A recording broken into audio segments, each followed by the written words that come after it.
ऍसिडिटीमध्ये सगळ्यात महत्त्वाचा भाग असतो तो ट्रीटमेंटचा. ऍसिडिटीवर उपाय आहे का? आणि काय? कधी आणि किती?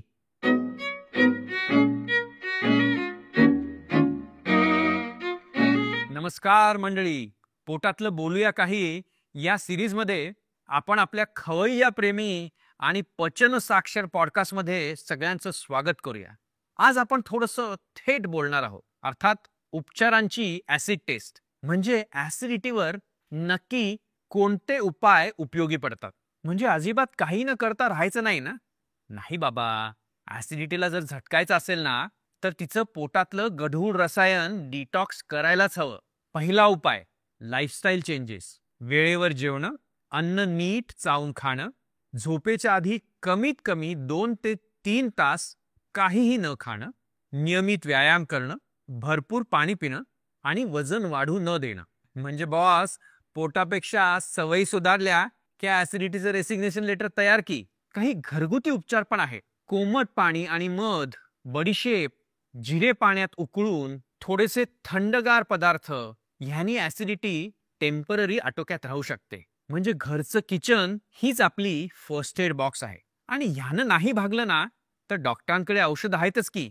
अँटासिड्स, जी आपली ऍसिडिटी तात्काळ कमी करतात. H2 रिसेप्टर ब्लॉकर्स, रॅनिटिडीन, फॅमोटिडीन सारखी औषधं आपल्याकडे आजकाल लिमलेट सारखी खातात. प्रोटॉन पंप इन्हिबिटर्स, पॅन्टोप्रझाल, ओमेप्रझाल यांचा उपयोग डॉक्टरांच्या सल्ल्यानेच करायला पाहिजे बरं का. औषधं म्हणजे आपल्याला शॉर्टकट वाटतात, पण बिना डॉक्टरांच्या सल्ल्याने औषधं घेणं हा सगळ्यात मोठा लॉंगकट ठरू शकतो. मग नेमकं डॉक्टरकडे कधी जायचं? जर ह्या उपचारांनी ऍसिडिटी आटोक्यात आली नाही ना, तर डॉक्टरचा रस्ता पकडा. औषधं घेऊनही फरक पडत नसेल, झोपताना छातीत जळजळ होती आहे, श्वास घ्यायला त्रास होतो आहे, वजन अचानक कमी झालंय, ऍसिडिटी सोबत मळमळ, उलटी, रक्त पडत असेल, तर नक्की हॉस्पिटलला जा. एक लक्षात घ्या, ऍसिडिटी हे वरवरचं नाव देऊन आपण चुकून एखाद्या मोठ्या आजाराकडे दुर्लक्ष करत नाहीये ना, हे पाहायला हवं बरं का. उपचार हा प्रवास आहे, जादूची गोळी नाही. आणि लाईफस्टाईल हे त्याचं खरं मेडिकेशन आहे.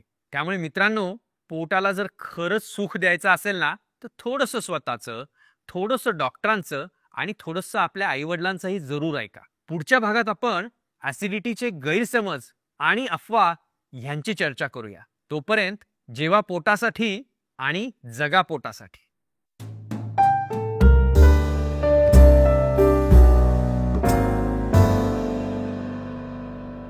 आजचा व्हिडिओ पाहिल्याबद्दल धन्यवाद.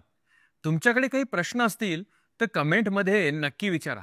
तुम्हाला हा व्हिडिओ आवडला असेल, उपयोगी वाटला असेल, तर नक्की लाईक करा, शेअर करा आणि सबस्क्राईब करा.